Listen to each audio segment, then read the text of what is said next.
국민의힘과 정부는 심각한 경제 위기라는데 인식을 함께하고 특단의 대책을 마련하기로 했습니다. 법인세와 유류세 인하 등을 총동원해 물가 안정에 힘쓰고 과감한 규제 개혁에 나서겠다고 밝혔습니다. 더불어민주당은 산업부 블랙리스트 의혹과 관련한 박상혁 의원에 대한 검찰 수사를 보복 수사로 규정하고 즉시 중단을 촉구했습니다. 국민의힘은 법과 원칙에 따른 정상적인 수사를 보복 수사로 프레임 씌우기를 하고 있다고 비판했습니다.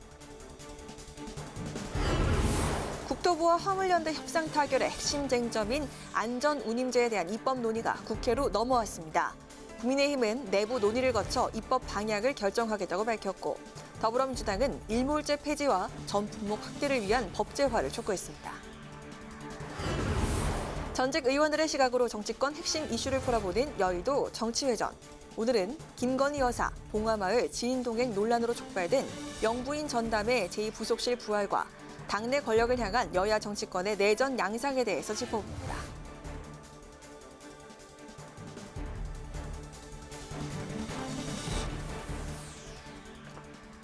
여러분 안녕하십니까? 6월 15일 의정 종합뉴스 뉴스엔 시작하겠습니다.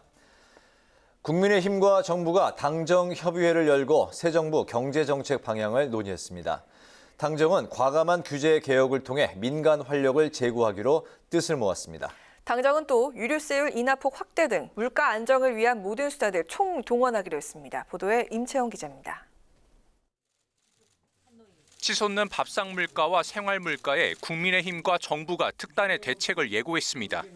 특히 정부의 유류세율 30% 인하 조치에도 효과가 체감되지 않는다는 지적이 나왔는데 정부는 인하폭을 법정 최대 한도인 37%까지 늘리는 방안을 검토하고 있습니다. 구체적인 내용은 정부가 새 정부 경제정책 방향과 5년간의 경제 운용 계획과 함께 내일 발표할 예정입니다. 유류세 인하폭을 확대하는 방안을 포함해서 모든 수단을 총동원해서 물가 안정, 민생 안정을 기해한다고 요청했습니다. 다만 권성동 원내대표는 전기와 가스 등 공공요금 인상에 대해서는 그동안 인상 요인이 있었음에도 문재인 정부에서 억눌렀다며 인상이 불가피한 상황이라고 밝혔습니다. 당정은 경제정책 방향과 관련해 법인세 등 세제 지원 확대와 경제 법령상 형벌 합리화를 추진하는 등 과감한 규제 개혁에 나서기로 했습니다. 기업 경영을 위축시키는 불합리한 규제를 혁파해 기업이 투자와 일자리 창출에 적극 나설 수 있도록 민간 활력을 높이겠다는 의지입니다. 이를 위해 국민의힘은 의원 입법 시 규제 영향 분석을 실시할 수 있는 시스템을 구축하기로 했고, 추경호 경제부총리는 물가 안정을 최우선 순위에 두고 경제 체질 개선을 통한 성장 잠재력 제고에 총력을 다하겠다고 강조했습니다. 첫째, 경제 운영 중심 축을 정부에서 민간, 기업, 시장으로 전환하고, 둘째, 공공, 노동, 교육, 금융, 서비스 등 5대 부문 구조 개혁을 추진하며 이 밖에 국민의힘은 사회적 약자 지원을 위한 기초연금 인상과 한부모 가족 양육비 지원 기준 상향 조치 등을 정부에 요청했습니다. 당정은 이번 달 말 고위 당정대 협의회를 출범하는 등 물가 상승을 비롯한 각종 민생 현안 대응에 긴밀히 협력하기로 했습니다. 국회 방송 임천입니다.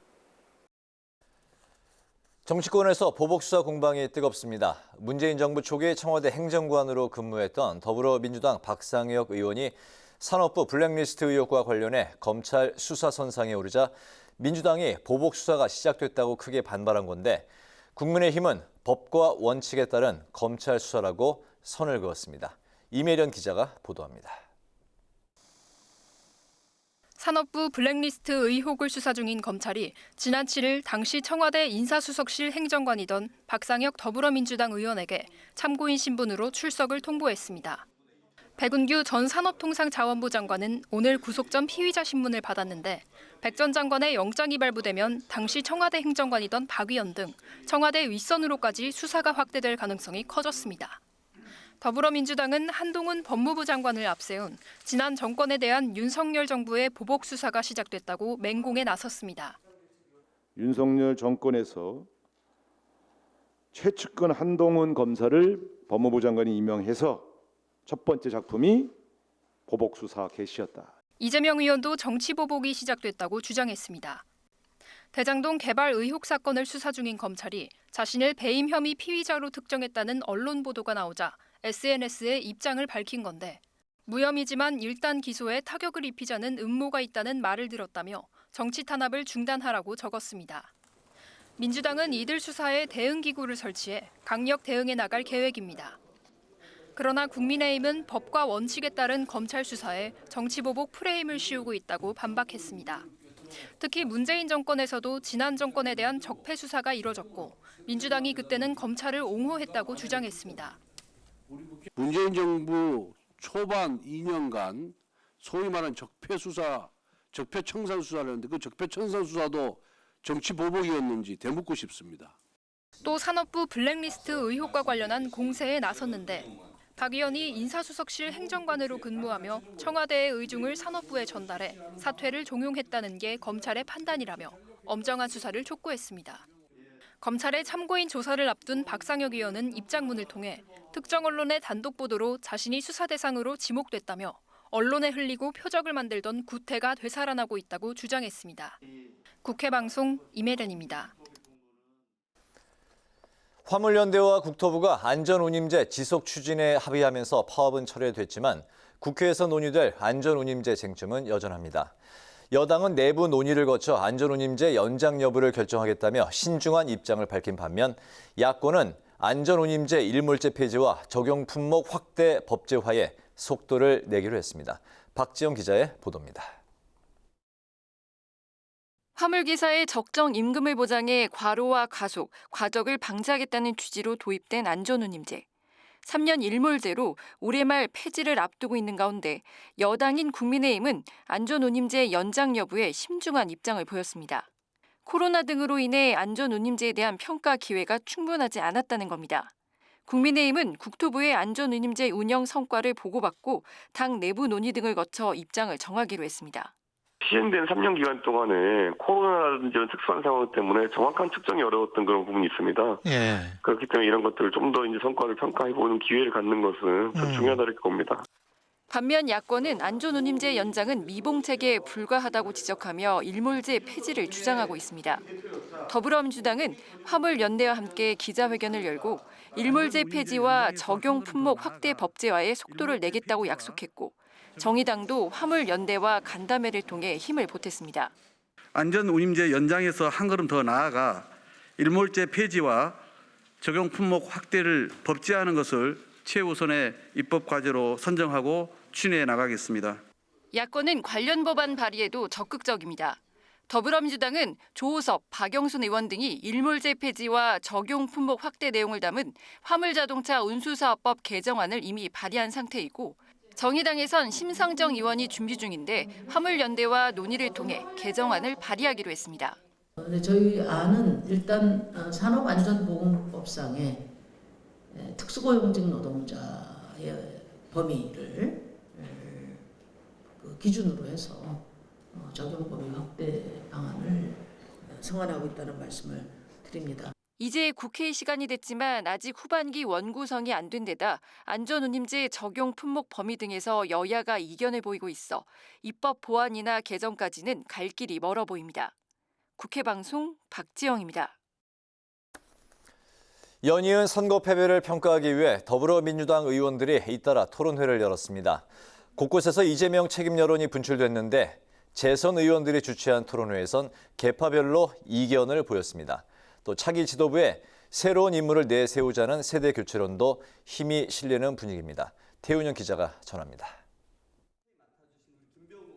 대선과 지선 패배를 분석하기 위해 더불어민주당 재선 의원들이 마련한 평가 토론회. 문재인 정부의 부동산 정책 실패와 검수완박 법안 강행, 팬덤 정치 등이 지선 패배의 주요 원인으로 꼽혔습니다. 다만 이재명 책임론을 두고선 계파 간 입장이 엇갈렸습니다. 발제에 나선 친명계 김병욱 의원은 선거 패배의 책임은 후보와 당시 비대위에도 있지만 주된 책임은 문재인 정권에 있다고 지적했습니다. 주된 책임은 저는 우리가 5년 동안에 정권을 담당했던 우리 정부에 있는 거고 후보이기 때문에 무조건 다 책임을 져라라는 것은 우리가 객관적 상황과 이런 과정을 봤을 때 과도한 정치 공세다. 반면 친문 신동근 의원은 서울시장과 인천 계양을의 공천 논란을 거론하며 책임을 이재명 의원에게 돌렸습니다. 그리고 그 자리를 설마 했는데 계양에 떡하니 이재명 후보가 자기가 사는 지역도 아니고 누가 납득하겠습니까? 이건 상식적 논리를 떠나서 코미디죠. 이런 가운데 같은 날 진행된 당내 최대 의원 모임 더미래의 토론회에서도 이재명 책임론이 제기됐습니다. 김기식 더미래 연구소장은 대선 패배 책임론 속에서도 강행된 이재명, 송영길 출마가 선거 구도에 부정적 영향을 줬다며 막판 김포공항 이전 공약도 불리하게 작용했다고 분석했습니다. 차기 당권을 놓고선 세대교체 필요성이 거듭 제기됐습니다. 선거 연패에 책임이 있는 이재명 의원과 친문 중진 의원 대신 당내 97그룹이 대안이 될 수 있다는 겁니다. 대선 지선에 책임이 있다고 생각되시는 분들은 이번엔 나오시지 말라. 오히려 거기에서 자유로운 분들 하다 보니까 90년대 학번, 70년대생, 새로운 리더십 이런 얘기들이 지금 나오게 된 거고요. 초선 모임 더민초 역시 패배에 책임 있는 후보와 지도부는 전당대회에 나오지 말아야 한다며 새롭고 참신한 인물이 필요하다는 데 공감대를 형성했습니다. 우상호 민주당 비상대책위원장은 이 같은 각급 단위의 평가는 긍정적이라며 중앙당은 내용을 취합해 합리적인 역할을 하는 것이라고 말했습니다. 민주당 비대위는 당내 불거진 계파 갈등을 비롯해 당 현안을 논의하기 위해 다음 주 전체 의원 워크숍을 개최할 계획입니다. 국회방송 태윤영입니다. 정권 교체의 주 원인 중 하나로 부동산 정책 실패가 꼽히죠. 그런 만큼 여당이 된 국민의힘이 가장 신경 쓰는 분야가 바로 부동산입니다.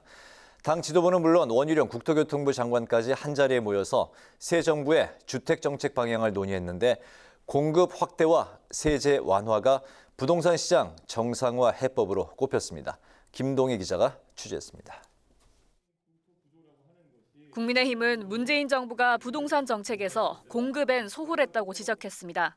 부동산 공급에 대해서 시장의 자율성을 최대한 보장하고 그 시장의 왜곡 때문에 주택 시장이 지금 어려움을 겪고 있는 부분도 있고 그러면서 주택 가격 폭등의 또 다른 요인으로 지난 정부의 과잉 규제를 꼽았습니다.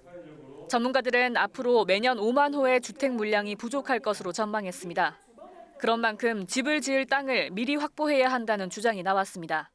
지난 문재인 정부에서 공급이 부족했다라고 판단되어지는 47만 호, 올해 250만 호에서 택지를 찾을 수 없는 30만 호, 이 77만 호를 위한 3천만 평 정도의 택지 확보에 대한 노력을 지금부터 할 것을 제안드립니다. 공공과 민간의 역할을 분명하게 조정하고 공공주택은 자력으로 집을 얻기 어려운 계층에 집중해야 한다는 의견도 나왔습니다. 세제 완화 방안으로는 생애 최초 주택 구매자에게 취득세를 면제하거나 단일 세율을 적용하는 방법과 다주택자에 대한 중과세를 폐지하거나 완화하는 안이 나왔습니다. 국토교통부는 250만 호 주택 공급과 주거복지 정책을 속도감 있게 추진하겠다고 약속했습니다. 선호도가 있는 곳, 도심, 그리고 이 사업을 해나가는 주체에 있어서도 공공 일변도가 아니라 민간의 창의성을 적극 촉진할 수 있는 방향으로 새 정부 여당이 최대 난제인 부동산 문제 해결에서 얼마나 성과를 낼 수 있을지 주목됩니다. 국회 방송 김동희입니다. 권성동 국민의힘 원내대표는 2명의 국민의당 몫의 최고위원 추천과 관련해서 김윤 전 국민의당 서울시당 위원장 1명만 받자고 제안했습니다. 합당 당시에 약속한 국민의당 몫의 2명을 추가하려면 당원 당규를 개정해야 한다며 김재원 전 최고위원이 빠진 자리에 김 전 위원장을 배치해 기존의 9명 체제를 유지하자고 주장했습니다. 앞서 안철수 의원은 김 전 위원장과 정점식 의원을 추천했습니다. 그러나 이준석 대표는 논쟁이 생길 수 있는 인사라며 재고를 요청했고 안 의원은 바꿀 생각이 없다고 맞서 논란이 됐습니다. 더불어민주당은 오늘 오전 서울의 영등포구의 한 마트를 방문해서 최근 폭등한 물가를 점검하고 대응책을 논의했습니다. 박홍근 원내대표는 심각한 물가 상승으로 장보기를 포기하는 이른바 장포족이란 신조어까지 생겨났다며 윤석열 정부가 좀 더 책임감 있게 이 상황을 대처해야 한다고 강조했습니다. 또 국회가 열리면 관련 상임위에서 전문가 의견을 수렴해 물가 안정을 위한 꼼꼼한 대책을 수립하겠다고 약속했습니다. 정치권에서 대통령 배우자의 공식 일정을 관리하는 제2부속실 부활 여부를 놓고 논란이 일고 있습니다. 박홍근 더불어민주당 원내대표는 윤석열 대통령을 향해 김 여사가 조용한 내조에 집중하도록 할지 아니면 제2부속실 폐지 공약을 파기하고 제대로 된 보좌 시스템을 만들지 선택해야 한다고 주장했습니다. 국민의힘은 권성동 원내대표가 대통령실에서 결정할 문제라고 한 반면에 이준석 대표는 한번 점검할 필요가 있다고 밝혀 의견이 엇갈렸습니다. 윤 대통령은 대통령을 처음 해보는 것이기 때문에 공식, 비공식 일정을 어떻게 나누고 정리할지 국민 여론을 들으면서 차차 생각해보겠다고 밝혔습니다. 국회 사무처는 국민이 신속하고 간편하게 국회 방문을 예약할 수 있도록 온라인 방문 예약 시스템을 도입할 예정입니다. 국회 직원을 통해 사전 예약한 방문인은 신분증만 제시하면 방문증을 교부받을 수 있도록 출입 절차를 간소화했고 방문 예약 시 주차 예약도 동시에 신청할 수 있습니다. 온라인 방문 예약 시스템은 오는 20일부터 다음 달 15일까지 4주 동안 시범 운영을 거친 뒤 다음 달에 정식으로 도입될 예정입니다.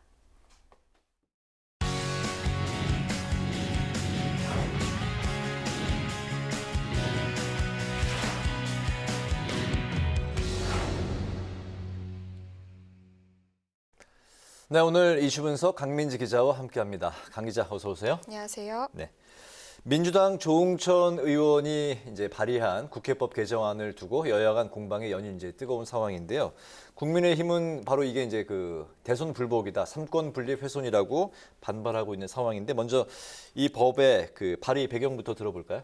네, 윤석열 정부의 인사정보관리단 신설이 핵심 배경입니다.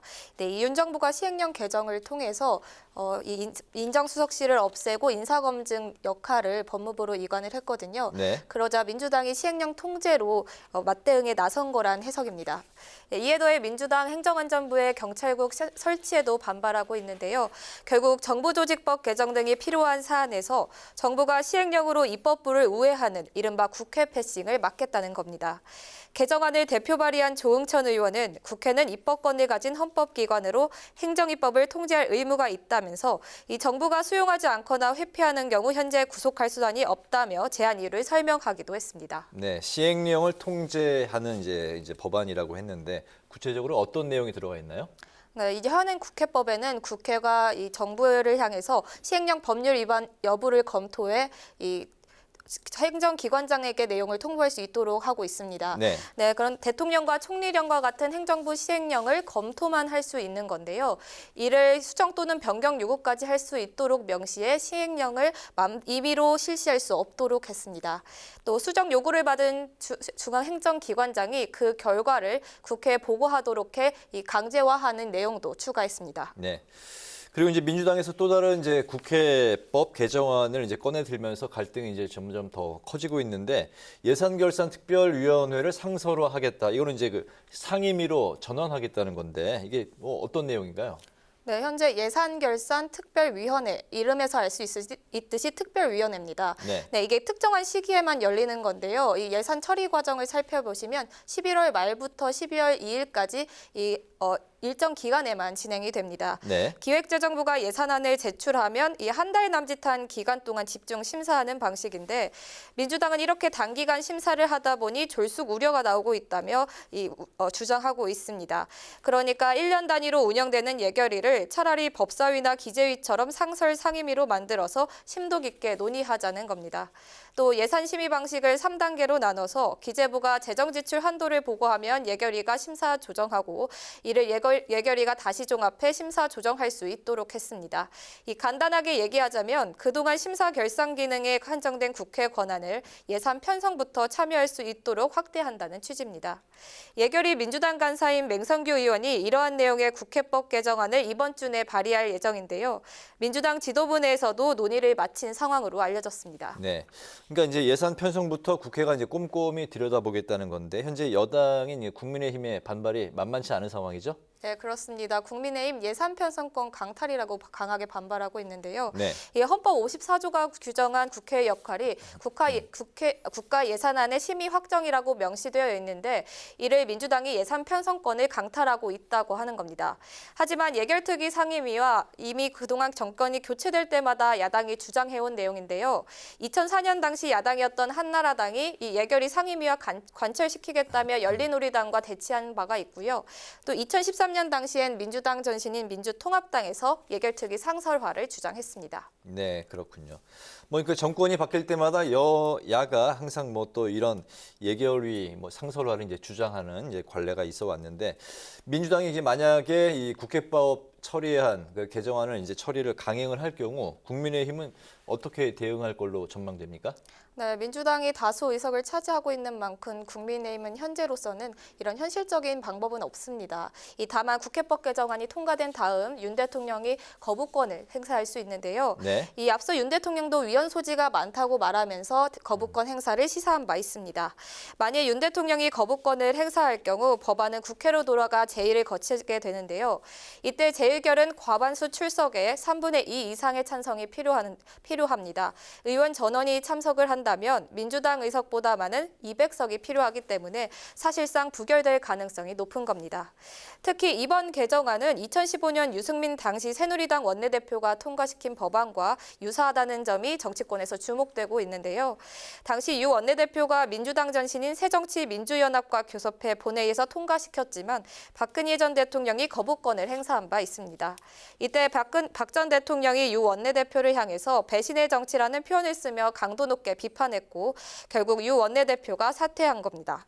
이 때문에 민주당에서도 의원 개인의 차원의 발의지 당론은 아니라고 선을 그으며 조심스러워하는 분위기인데요. 이 당론으로 채택하기엔 국정 발목 잡기라는 비판도 부담이 된 것으로 보입니다. 네. 이런 그 여야 대치 속에 또 보름 넘게 국회원 구성이 이제 미뤄지고 있는데 이제 국회 공백 상태가 계속되고 있는 거죠. 국회법 개정안과 이제 법사위원장 연계 목소리가 나오고 있네요. 네, 이 여야 원내수석부 대표가 협상을 거듭하고는 있는데 법사위원장 자리를 놓고 의견차가 좁혀지지 않고 있는 상황입니다. 네. 네, 이런 가운데 이준석 국민의힘 대표가 한 언론 인터뷰에서 법사위원장직을 국민의힘에 넘기면 국회법 개정안을 논의할 수 있다고 밝혔습니다. 민주당이 입법 독주를 않겠다는 신뢰만 준다면 대통령이 시행령 정치를 할 이유가 없다고 그 이유를 설명했습니다. 민주당에서도 국회법 개정안과 법사위 권한 축소를 국민의힘이 받아들인다면 법사위원장 협상을 할 수 있다고 제안한 것으로 알려지고 있는데요. 이 입법부 공백 장기화로 민심은 뒷전이라는 비판이 이어지고 있는 만큼 이 여야가 협상의 물꼬를 틀 수 있을지도 주목되고 있습니다. 네, 오늘 이슈 분석은 강민지 기자와 함께했습니다. 강 기자 수고했습니다.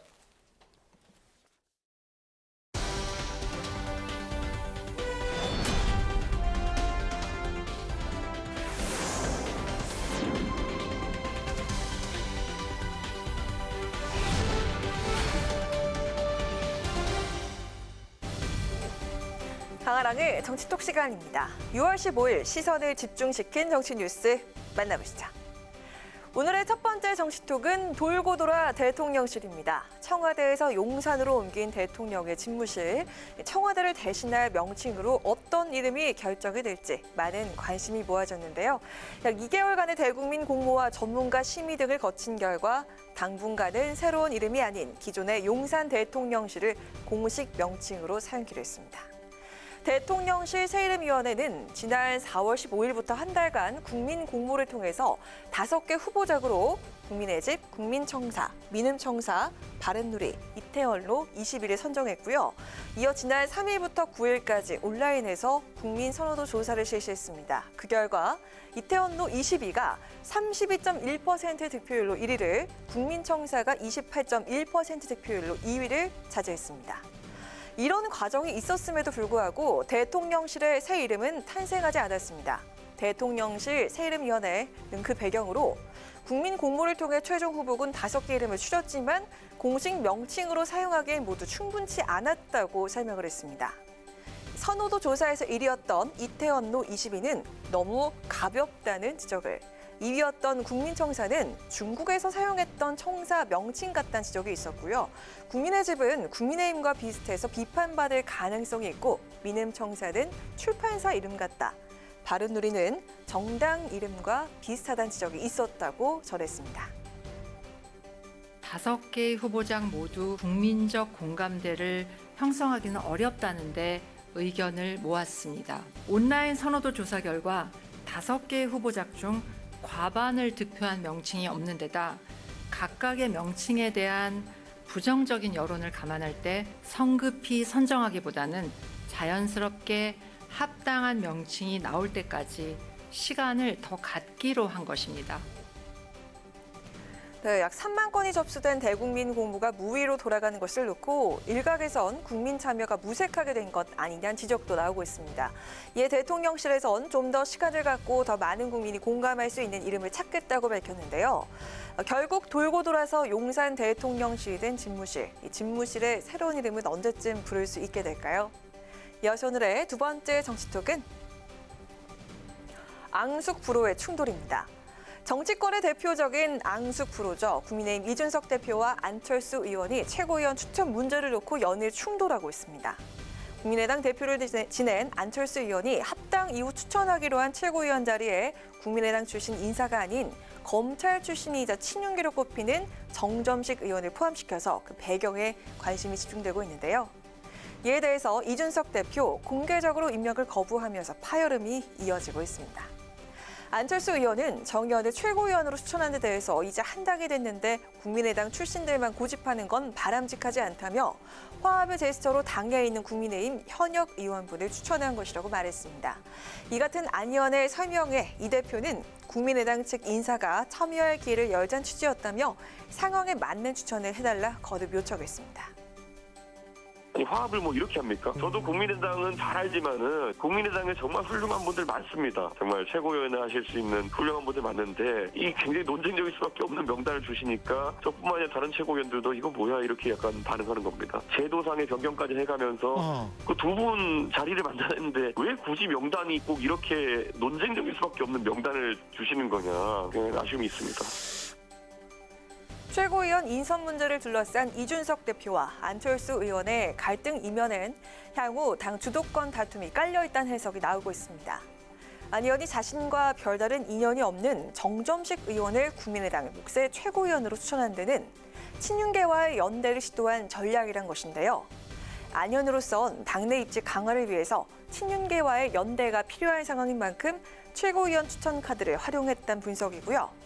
이준석 대표가 이에 견제구를 던진 것이란 시각이 지배적입니다. 국민의힘 최고위원회의는 오늘 16일 회의에서 안 의원 추천 인사들에 대한 의결 여부를 결정한다는 방침이지만 서두르지는 않을 계획이라고 밝혔고요.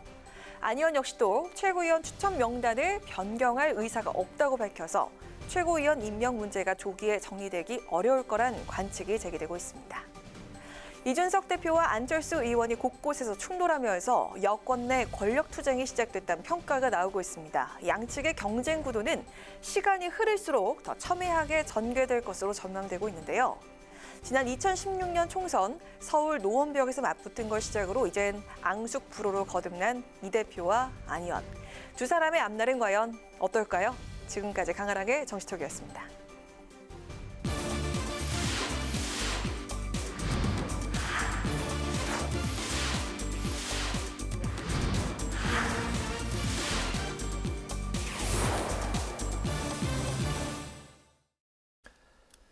네, 이번 순서는 전직 의원들의 시각으로 여의도 핵심 이슈를 풀어보는 여의도 정치 외전입니다. 품격 있고 깊이 있는 대담을 보여줄 두 분, 신경민 전 더불어민주당 의원, 김영훈 전 국민의힘 의원 두 분 나오셨습니다. 어서 오십시오. 반갑습니다. 안녕하세요. 네. 김건희 여사 이야기가 연일 그 뉴스 장식을 하고 있는데 연일 그 보폭을 넓히고 있습니다. 어제는 그 봉화 마을을 찾았는데 그 문제는 지인이 이제 동행을 했기 때문에 비선 논란이 또 일고 있습니다. 윤석열 대통령은 누구나 이제 봉화 마을 국민이라면 다 갈 수 있는 곳이라고 했고 또 오래된 지인, 친구라고 밝혔습니다. 이렇게 이제 이 논란을 좀 일축을 했는데 여기에 대해서 두 분 생각을 한번 들어보겠습니다. 어떻습니까? 뭐 계속 논쟁이 되겠죠. 이런 비슷한 일들이 아마 계속해서 나올 텐데요. 이게 지금 대통령 선거 당시에 공약이 이게 문제가 됐는데 그 당시에 공약을 냈을 때 네. 충분한 검토를 물론 하지 않고 상당히 좀 뭐라 그럴까 어필하는 공약을 내겠다고 그러고 그 당시에 그 김건희 여사의 그 여러 가지 범죄 혐의니 뭐 이제 굉장히 많은 일들이 있었기 때문에 그것을 불식하기 위해서라도 공약을 내건 건 이해합니다. 네. 근데 이제 대통령이 됐잖아요. 그러면 정말 약속대로 내조만 그것도 조용한 내조만 하겠다고 했으면은 정말 그대로 하든지. 근데 그게 될 수가 없는 거예요. 그 가능하지가 않습니다. 근데 해보니까 이게 안 되겠다 그러면은 약간 변형을 하든지 번복을 하든지 이제 선택지는 두 개밖에 없습니다. 네. 그래서 그 원래 있는 1부속실 안에 가령 팀을 두는 방법도 있을 거고요. 가만히 생각해 보니까 2부속실 공약은 잘못된 거다라고 솔직히 인정을 하든지 두 개 중에 하나를 해야 되고 네. 조용한 내조라는 것은 처음부터 가능하지 않은 공약이었다라는 것을 그것은 뭐 대통령 부인의 약속이긴 하지만은 잘못된 거였다라는 것을 인정을 하는 것이 좋을 거고요. 이런 식의 논란을 그럼 언제까지 할 겁니까? 또 지금 이 일정을 시작을 했으면은 양산도 가야 되고 이순자 여사도 봐야 되고 다른 대통령 부인들도 쭉 봐야 될 거 아닙니까? 이런 논리면은 박근혜 전 대통령도 만나야 되고 뭐 이렇게 할 텐데 그때마다 어떻게 이런 똑같은 일을 하겠어요? 이 논쟁은 대통령이 직접 풀어야 되고요. 그렇지 않으면은 이게 이제 윤김 정부라는 얘기가 나올 수밖에 없습니다. 그럼 윤김 정부로 할 수밖에 없지 않느냐라는 이런 비판을 불식하기 위해서라도 빨리 방향을 정해서 더 이상 얘기가 나오지 않도록 잘못한 거 인정을 하고 방향을 결정해야 됩니다. 지금 그 시점이라고 봅니다. 조용한 그 내조가 가능하지 않다는 거는 그 김건희 여사 스타일 때문에 그런 건가요? 아니면 그 대통령 배우자의 역할이 원래 있기 때문에 그런 건가요? 원래 역할이 있죠. 네. 국내에서의 역할도 있고 해외에서의 역할도 있고 역할이 있습니다. 근데 역할이 있는 걸 자꾸 아닌 것처럼 하고 조용하게 하겠다. 이거 뭐 공식이 아니고 비공식이었다. 이렇게 자꾸 덮고 넘어가는 것은 한계가 있습니다. 네. 그러니까 이왕 문제가 된 길에 제가 말씀드린 몇 가지 선택지 중에 하나를 택해가지고 분명히 이 문제를 매듭짓고 가야 됩니다. 제2부속실을 부활시키는 게 가장 좀 현실적인 방안이다. 현실적으로는 그게 좋고요. 그게 만약에 영 꺼리낀다 그러면은 원래 그 대통령 부속실 안에 팀을 하나 만드는 방법도 있고요. 이렇게 해서 이 문제를 끝내야 됩니다. 아예 공식적으로 활동을 하는 게 편이 낫겠다. 예, 알겠습니다. 그 이제 시행착오를 겪는 저는 과정이라고 봐요. 근데 이런 시행착오가 지속돼서는 안 되고 반복되면은 안 되겠죠. 네. 먼저 저걸 정해야 될 겁니다. 김건희 여사의 앞으로의 행보를 어떻게 할 것인가를 그 원칙을 정하는 게 먼저 필요해요. 근데 지금 제가 볼 때는 그 원칙 자체가 안 정해졌다라는 느낌을 받습니다. 일단 과거 경험을 보면은 그 영부인의 역할, 김건희 여사의 역할을 앞으로 이제 그 정치 행보를 할 것인가 안 할 것인가를 정해야 되고요. 그 다음에 그 행보에 있어서 그러니까 공식이냐 비공식이냐를 정하는 문제가 있고 또 하나는 공개할 것이냐 비공개할 것이냐를 정하는 문제가 있습니다. 그렇게 보면은 네 가지 경우의 수가 나와요. 그렇죠? 그렇기 때문에 거기에 따라서 수행을 누가 할 것인지 예산은 어떻게 할 것인지 이런 게 다 정해지는 겁니다. 네. 근데 제가 지금 이제 윤석열 대통령의 그 반응, 설명을 보니까 아직 원칙 자체가 잘 정해지지 않아 가지고 대통령 스스로도 조금 답답해하는 느낌입니다. 왜냐하면 이 봉화마을 지금 방문한 게 워낙 큰 뉴스가 지금 되고 있어요. 네. 굉장히 중차대한 정치적인 상황 속에서 말이죠. 이런 것은 굉장히 불필요한 일이고 국정 운영에 부담이 되는 문제다. 중요한 것은 지금 그런 거 아닙니까? 누가 같이 갔냐? 그 사람 누구 닮았대더라. 지금 민주당 같은 경우에는 어찌됐든 간에 김건희 여사의 일거수일투족을 다 보면서 비판할 준비가 돼 있지 않습니까? 네. 또 야권 전체에서는 언론도 그렇고 그렇기 때문에 이런 논쟁에 대통령 부인이 휘말리는 것은 국정 운영에도 부담이 있다. 사실 지난번에 이제 문재인 대통령의 그 김정숙 여사도 굉장히 그 불투명함 때문에 문제가 많았습니다. 옷 같은 거, 옷값 논란 이런 게 다 이게 무슨 특활비인가 이런 게 들어갔느냐 안 들어갔느냐 이런 논란이 있었고 또 인도를 혼자 단독으로 방문한 적이 있지 않습니까? 김정숙 여사가. 그때도 이게 공식 일정이냐 외교 일정이냐 아니면 그냥 방문이냐 뭐 친선을 도모하기 위한 것이냐 계속 그런 그 의혹이 부풀려지는 거란 말이죠. 네. 의혹이 있는 거란 말이죠. 그래서 영부인으로서의 그 대통령 부인으로서의 역할에 기준을 정하고 원칙을 정하고 거기에 따른 방법을 찾는 게 중요하다. 필요하다면 당연히 부속실이 됐든 뭐가 됐든 만들어지는 게 중요하죠. 지금 대통령실의 직원들하고 코바나 콘텐츠 전 직원들하고 같이 갔다. 이거는 자연스러운 일이 아니거든요. 그리고 이제 대통령은 뭐 누구나 봉하마을 갈 수 있다라고 얘기하지만은 일반적인 국민이 사실 대통령의 부인과 같은 차를 타고 봉하마을을 갈 수는 없거든요. 네. 그래서 이런 문제가 다시 일어나지 않도록 방법을 빨리 찾는 것이 중요하다 생각합니다. 네. 또 오늘 윤석열 대통령이 다시 입을 연 내용이 있습니다. 바로 문재인 전 대통령 그 사저 앞에 시위 중단을 요구하는 서초동 자택 앞에 맞불 시위에 대해서 또다시 법에 따른 국민의 권리라면서 기존 입장을 재차 밝혔는데요. 하지만 지금 집회로 주민들이 몸살을 앓고 있는 상황입니다. 꼬리에 꼬리를 무는 시위와 보복 집회 어떻게 생각하십니까? 저는 일단 이런 식의 집회는 아주 뭐 법을 떠나서 반문명적이라고 생각을 해요. 반문명적인 그런 행태다. 전직 대통령 또 현직 대통령 앞에서 시위하는 거 자체도 물론 문제겠습니다만은 가장 큰 피해는요. 전직 대통령, 현직 대통령보다 거기에 살고 있는 주민들입니다.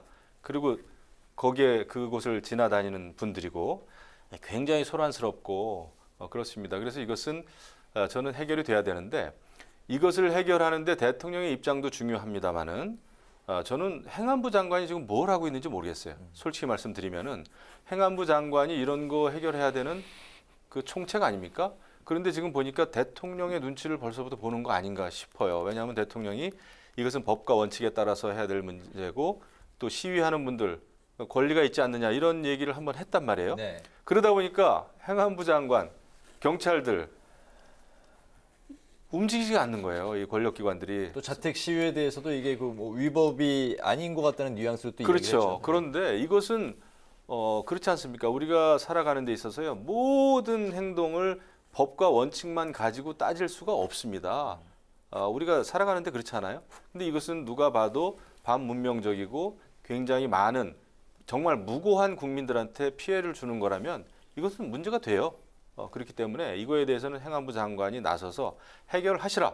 이거를 대통령 눈치 보면서 이것도 해결 못하면 저는 그 응당 자신의 그 책무를 저는 회피하고 있다라고 생각합니다. 지금 행안부 장관 굉장히 힘센 분이 왔잖아요. 그러면은 해야 될 일을 하면서 해결을 좀 해줬으면 좋겠어요. 네네. 네. 그러니까 몇 주 전에 좀 이 문제가 나와가지고요.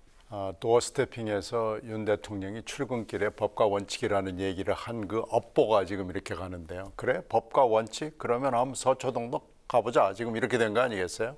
근데 가서 보니까 이제 거기는 또 피해자가 한둘이 아니고 그 대형 아파트촌이기 때문에 이건 이제 또 이 얘기가 상황이 달라져서 그러는데 이 첫 단추를 대통령이 잘못 꿰인 거예요. 법과 원칙이라는 그 어떤 기본 가이드라인만 얘기를 했지 금방 김 의원이 얘기를 했던 어떤 하나의 다른 가이드라인 네. 이런 거에 대해서 좀 언급을 그 당시에 해줬더라면은 그리고 이건 좀 자제하는 것이 좋다라고 얘기를 해줬더라면 이게 이렇게까지 안 갔을 거예요. 그 양산에서 하는 거 그럼 그대로 한번 서초동에서 해볼까? 지금 이렇게 된 거 아니겠어요? 네. 그래서 이 보복 집회가 되고 또 하나의 논란이 생기고 지금 이 논란이 어디까지 갈지를 모르는데 대통령이 당선이 됐기 때문에 어느 순간에 좀 끊어줬으면 참 좋았을 뻔했다. 법과 원칙만 얘기하는 걸로는 좀 모자람이 있다라고 그 당시에 느꼈는데 이게 이제 이렇게 된 겁니다. 그래서 지금이라도 좀 이 문제를 끊어줄 수 있는 어떤 하나의 원칙 내지는 가이드라인이 좀 나왔으면 좋겠다라는 거고요. 그걸 물론 뭐 대통령이 직접 할 수도 있고 아니면 금방 김 의원이 얘기한 행안부 장관이 할 수도 있고 뭐 그렇죠. 이게 도어 스태핑의 또 하나의 폐단입니다. 도어 스태핑을 하면서 온갖 현안에 대해서 대통령이 자기의 음성으로 직접 코멘트를 하다가 보니까 이런 문제가 생긴 거예요. 충분히 준비되지 않은 얘기를 매일 아침 저녁으로 얘기를 할 수밖에 없는 이 상황이 어떤 면에서는 신선해서 좋다고 얘기합니다마는 어떤 면에서는 이런 부작용이 생길 수가 있습니다. 그래서 이 도어 스태핑도 차제에 한번 검토를 해볼 필요가 있고요. 대통령이 정식으로 기자회견을 통해서 국민들한테 자유로운 기자회견을 통해서 얘기를 하는 것도 굉장히 좋은 기회니까요. 그것이 진정한 소통일 수 있고요. 그래서 이런 것도 한번 생각을 해볼 필요가 있지 않냐 생각하고 이게 결국은 미래 전직 대통령들한테 모두 해당되는 문제일 거기 때문에 이 얘기도 좀 매듭을 짚고 넘어갔으면 좋겠습니다. 알겠습니다. 이제 보복 논란을 말씀하셨는데 또 하나의 보복 논란이 일고 있습니다. 바로 검찰이 산자부 블랙리스트 의혹 수사와 관련해서 백운규 전 장관에 또 이어서 민주당 박상혁 의원까지 지금 조준을 했습니다. 정치 보복 수사 파장이 이제 일파만파 커지고 있는데요. 그 민주당은 이제 강력하게 이제 반발하고 있는 상황이고 여당은 문재인 정부의 적폐 청산도 정치 보복이냐라면서 맞서고 있는 상황입니다. 여기에서 이제 OX 질문을 드려보겠습니다. 윤석열 정부의 정치 보복 시작이다라고 생각하시면 O, 법과 원칙에 따른 정상적인 검찰 수사가 맞다라고 생각하시면 X입니다. 자, OX 들어보겠습니다. 자, 네, 가기서입니다. 가기서. 그 명확하게 갈렸는데 신경민 의원님부터 들어볼까요?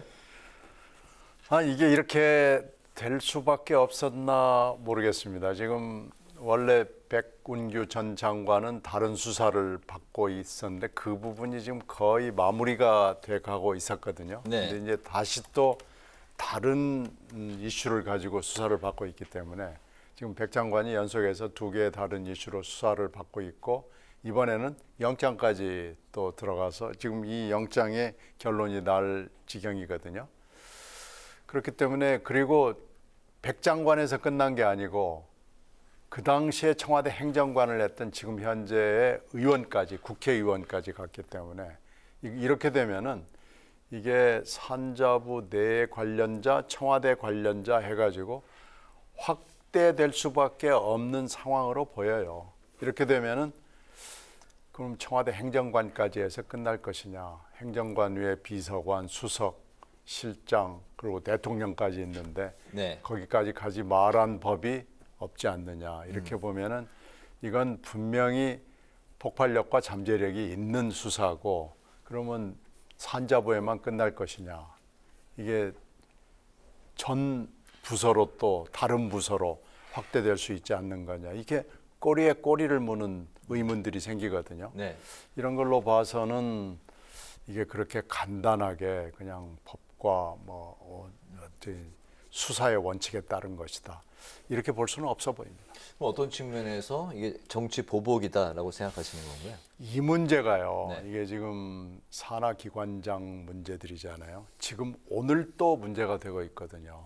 지금 권익위원장하고 방통위원장하고 개인정보위원장 세 사람한테 대통령실에서 누군가가 전화를 해가지고 국무회의에 이제 오지 마라라고 했거든요. 네. 근데 국무회의만 안 가겠어요?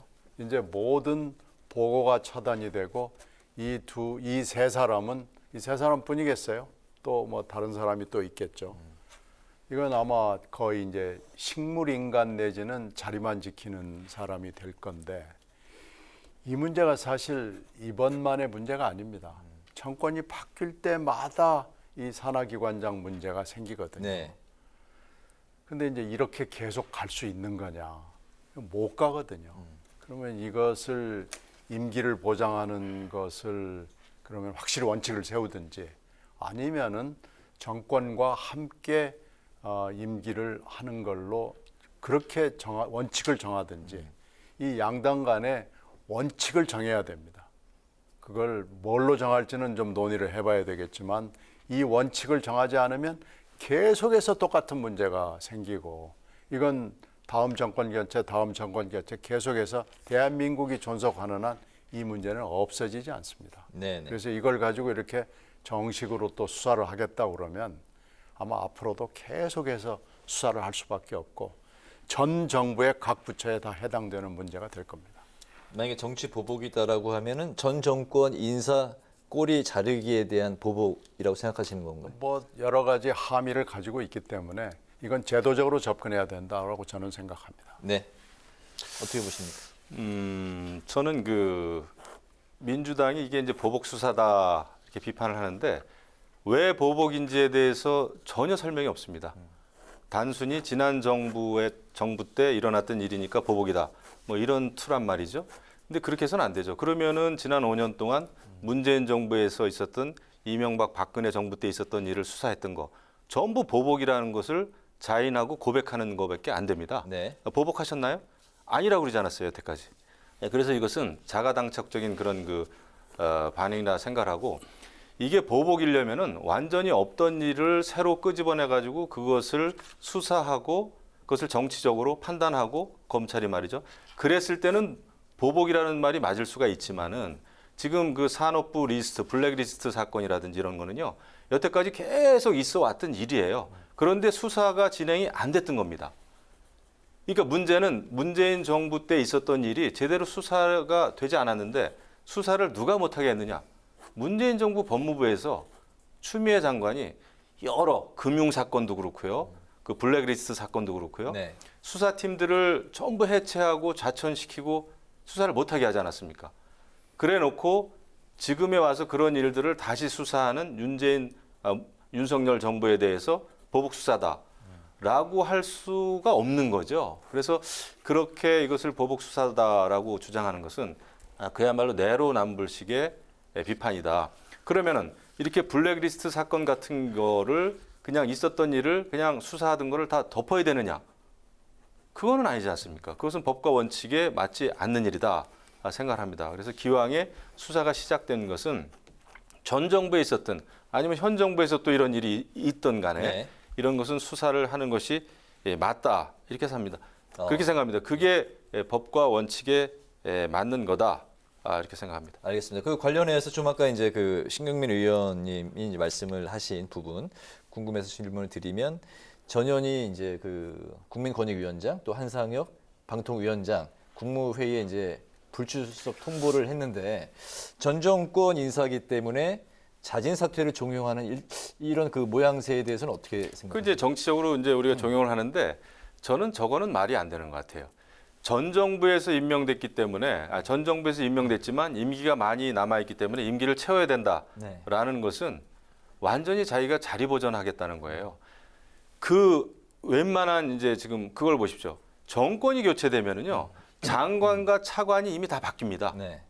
장관부터 바뀌잖아요. 정권 교체되면. 네. 그런데 그 장관이 관리하는 그 부처의 산하 기관장들이 임기가 있다고 해서 임기를 채우겠다고 하는 것은 그건 자리 보전이죠.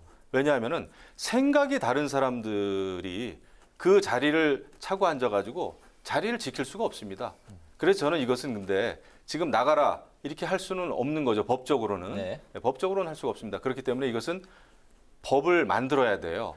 그래서 저는 정권 교체가 되면은 각 부처 산하 단체의 기관장들은 대통령과 임기를 같이 하는 게 맞다고 생각합니다. 그렇지 네. 않으면은 이런 일들은 앞으로 정권이 또 바뀐다고 해도 계속 나타날 거예요. 이 블랙리스트와 관련된 이런 이슈들은 계속될 겁니다. 그래서 이것은 하지만 알아서 나가라 했을 때 또 버티는 사람이 있을 수 있기 때문에 이것은 제도적으로 제도화할 필요가 있다. 다만 지금 권익위원장 또 방통위원장 나 임기 남았다. 그러면은 윤석열 정부의 모든 방송 정책 또 권익과 관련된 정책 동의하는지 여부부터 이야기를 하고 자기 고백을 하고 그리고 그 자리를 지키세요. 그렇지 않고 임기가 남았으니까 나는 그냥 있다라는 거는 정치적인 저는 굉장히 고집이다 이렇게 생각합니다. 네. 지난주에도 두 분과 정치권 내부들 좀 짚어본 바가 있는데요. 일주일이 지난 지금도 여전히 내전 중입니다. 이 대표가 여전히 친윤계 그리고 안철수 의원과 불편한 상황이죠. 이 속에서 이준석 표 혁신위가 성공할 수 있을지 한번 들어보도록 하겠습니다. 먼저 김영우 의원께서 당시 새누리당 보수혁신위원이셨잖아요. 먼저 들어볼까요? 혁신위원을 제가 몇 번 한 것 같아요. 네. 몇 번 했는데 문제는 혁신위에서 좋은 개혁안을 만든다고 하더라도 이것이 이제 의총 또 최고위원회에서 또 이제 의결이 되고 그래야 돼요. 그리고 최종적으로는 그 전당대회에서 당 대회에서 또 의결이 돼야 됩니다. 그래서 저는 그런 과정이 있다라는 걸 참고로 말씀드리고 지금 이제 그 국민의힘의 혁신위가 이제 출범을 했는데 좀 출발이 조금 좋진 않았죠. 이게 그냥 뭐 당 대표가 사조직 만든 거다 이런 공격이 들어오면서부터 혁신위가 조금 그 위상에 좀 피해가 갔죠. 소위 이제 데미지를 좀 입었습니다. 그래서 이제 앞으로 혁신위에서 이제 뭐 공천 시스템이 됐든 여러 가지 뭐 특권 내려놓기가 됐든 의회 민주주의를 위해서건 이제 그 개혁안을 만들겠죠. 근데 그런 개혁안이 만들어지면 그것을 어느 정도 받아들일 것인가를 놓고 굉장히 아마 당내가 좀 시끄러워질 것 같아요. 지금 예상컨대. 그래서 오히려 지금 혁신위에 어느 정도의 실권을 줘야 되는가 이런 게 미리미리 준비가 되지 않으면 나중에는 그것 때문에 혼란이 올 수가 있다라는 생각을 합니다. 그리고 지금은 이제 최고위원들이 그 혁신위원들을 한 사람씩 추천한 이런 상황이다 보니까 이게 지금의 최고위 대리기구처럼 비슷하게 이해가 될 수도 있단 말이죠. 그거에 대해서 문제 제기하는 분들도 많고 당내에서 그래서 그런 거부터 혁신위의 위상, 그다음에 권한 이거를 쉽진 않지만 분명히 하지 않으면 아무리 좋은 거 만들어도 실행이 안 된다. 제 경험상 그런 생각입니다. 네, 신경민 의원님도 짧게 부탁드릴게요. 일단 그 이준석 대표의 징계 문제가 해결이 돼야 되겠죠. 그래서 이준석 대표가 하여튼 대표로서의 임기를 보장을 받아야 이게 가능할 거고요. 그리고 이제 이게 혁신이라는 게 결국 공천제도인데 결국은 대통령이 관여를 안 하는 것처럼 말을 하고 뭐 그렇게 다들 존중한다고 하겠지만 실제로는 대통령의 의중이 굉장히 중요하기 때문에 이 혁신은 어떤 실체를 가질지 사실은 아무도 모릅니다. 네, 알겠습니다. 의원님께서 이제 그 윤리위원회 회부되는 그 열리는 날 그날이 굉장히 분수령이 될 거다 하셨는데 최근에 또 근데 이준석 대표 행보를 보면 별로 크게 개의치 않는 것 같은 그런 경고가 나오면은 개의치 않을 텐데요. 이제 그 이상의 가령 탈당 권유나 제명이 나오면 그건 뭐 당원으로서의 자격이 없고 지금 현재 약간 좀 불투명한 것은 당원권 정지예요. 당원권 정지가 나오면 과연 대표를 할 수 있느냐인데 하여튼 이준석 대표는 어떻게든지 버틸려 하겠죠. 27일에 열린다고 하니까 그 상황을 지켜봐야 될 것 같습니다. 오늘 그 마지막 이제 그 토론 의제는 민주당 전당대회인데요. 이제 민주당 안에서 이제 세대 교체론이 나오고 있는 상황에서 이제 90년대 학번, 70년대생 97그룹 세대 교체론이 이제 뜨겁게 나오고 있습니다. 두 분의 관점 한번 들어볼까요? 어떻습니까? 지금 결국은 이재명 의원이 안 나오지 않을 거예요. 나올 거예요. 그렇기 때문에 결국은 이재명 의원이 나오느냐 안 나오느냐가 제일 중요한 일일 거고요. 이 97 이 부분은 그 상황을 좀 봐야 될 겁니다. 물론 이재명 의원이 나온다 그러면은 이제 친문 쪽에서 또 어떤 분이 기치를 들고 나올 거고 그래서 결국은 97에 어쩌고 저쩌고 얘기 나오는 것들은 실체를 가질 수 있을지 후속타가 있을지는 조금 더 지켜봐야 되겠습니다.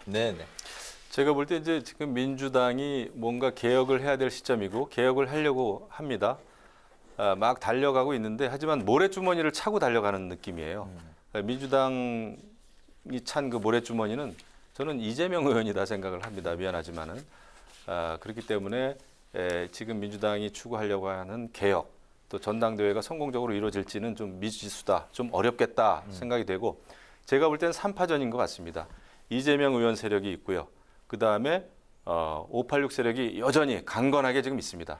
그리고 586 세력이 지금 지난 대선 지방선거 결과를 놓고 자기 반성이나 성찰보다는 사실 이재명 계를 비판하는 그런 식의 강경한 목소리가 여전히 세요. 그리고 또 하나는 97 그룹인데 네. 제가 볼 때 97 그룹이라고 하는 그룹은 아직 독자적인 목소리를 낸다든지 그게 조직화된 목소리를 낸다든지 어떤 개혁의 흐름을 끌고 가는 리드해 가는 그런 정도의 응집력은 솔직히 없다. 이렇게 생각합니다. 여전히 이재명계와 586 세력들의 그 경쟁이 아닌가 생각을 하는데 뭐 잘 되면 좋겠습니다만은 개혁이 굉장히 어렵게 보입니다. 제가 볼 때. 알겠습니다. 예, 오늘 여의도 정치 외전 이제 마칠 시간이 됐네요. 당내 권력을 향한 여야 정치권을 중심으로 지금까지 신경민 전 더불어민주당 의원, 김영우 전 국민의힘 의원 두 분과 함께했습니다. 오늘도 말씀 잘 들었습니다. 고맙습니다. 고맙습니다. 네, 내일 새벽까지 전국 곳곳에 5에서 40mm 정도 비가 더 내리겠습니다. 이제 기온은 점차 올라서 서울의 한낮 기온이 내일 27도까지 오르겠고요. 주말에 다시 낮더위가 찾아올 전망입니다. 네, 오늘 뉴스에는 여기서 마치겠습니다. 시청해주신 여러분 고맙습니다.